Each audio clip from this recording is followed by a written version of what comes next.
بسم اللہ الرحمن الرحیم. السلام علیکم ورحمۃ اللہ وبرکاتہ. Today is 27 April 2021. ہمارا لیسن تھا حضرت محمد صلی اللہ علیہ وسلم کی ایمانداری.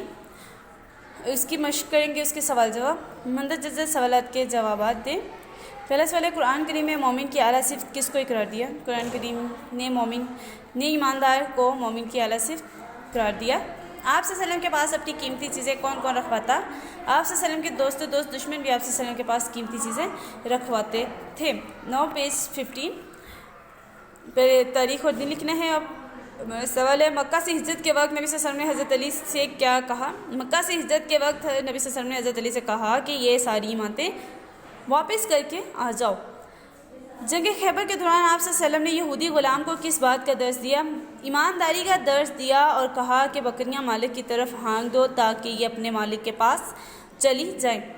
نیکسٹ سوال ہے, آپ صلی اللہ علیہ وسلم نے ایمانداری کو کس کا حصہ قرار دیا؟ آپ صلی اللہ علیہ وسلم نے ایمانداری کو ایمان کا حصہ قرار دیا. نیکسٹ ہمارا گروپ ورک ہے, آپ اپنی روزمرہ کی زندگی میں ایمانداری کا مظاہرہ کس طرح کر سکتے یا کر سکتی ہیں؟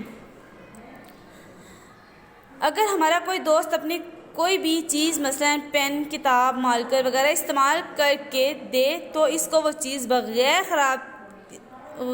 خراب کیے واپس کر دینا ایمانداری ہے.